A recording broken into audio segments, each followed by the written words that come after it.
Yama, I'm Jack, and this is Newsbreak.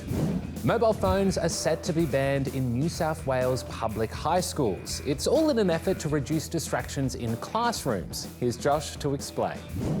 Yeah, Term 4 is going to bring a pretty big change for high school kids in New South Wales. Because mobile phones are going to be banned during school hours during the day. Schools.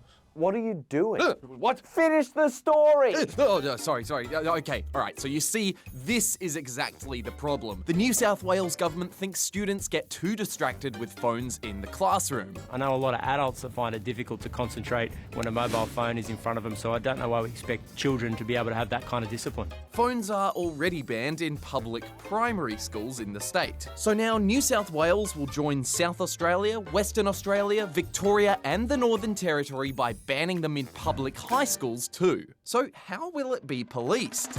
Well, it's going to be up to each school to decide how they want to do it. Some are going to use these special lockable phone pouches, while others will use cheaper methods. So let's find out what you guys have to say. I think it's a great policy, honestly. People come here to learn, not to play games. You have enough time at home. I get to talk to people I've never talked to before. You're not going to be able to do that if everyone's 3 feet deep into their phones messaging people from outside of the school. They're always FaceTiming one another, and I think that it's just a waste of recess. Like, they should be socialising and not texting and everything. Trust me, the whole school tries to stick their phone in. Just a warning for our Aboriginal and Torres Strait Islander viewers, the following story contains images and voices of people who have died. Today, people have been mourning the death of one of Australia's most influential Aboriginal leaders, Yunupingu. The Gumatj clan leader from northeast Arnhem Land was a powerful advocate for Aboriginal land rights and was named as the Australian of the Year in 1978.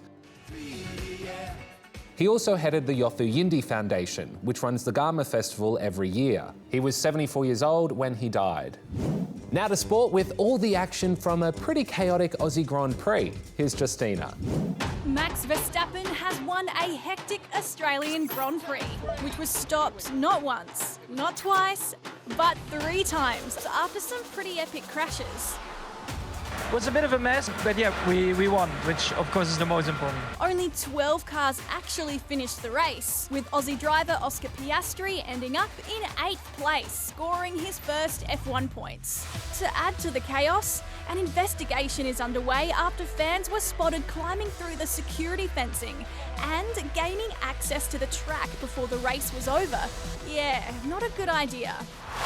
Cricket Australia has announced a new pay deal for its men's and women's players. It includes a 66% pay increase in the Women's League, making them on average the highest paid female players of team sports in Australia. And finally to the States, where big things are happening in college basketball. The LSU Tigers just won the NCAA championship, beating the Iowa Hawkeyes 102-85.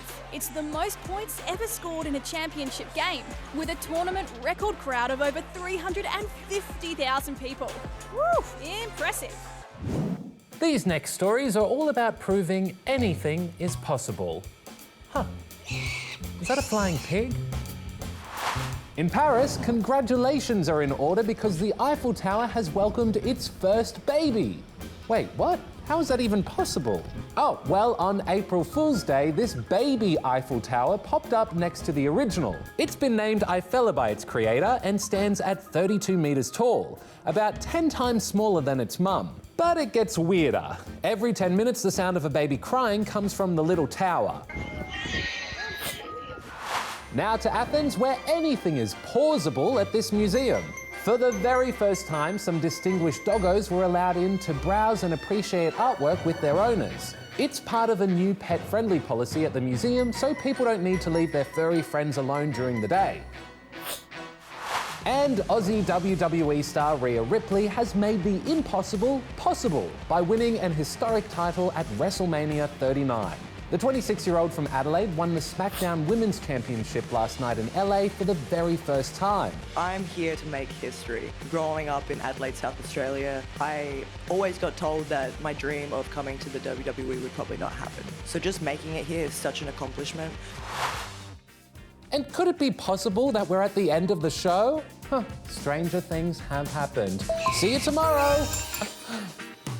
This way.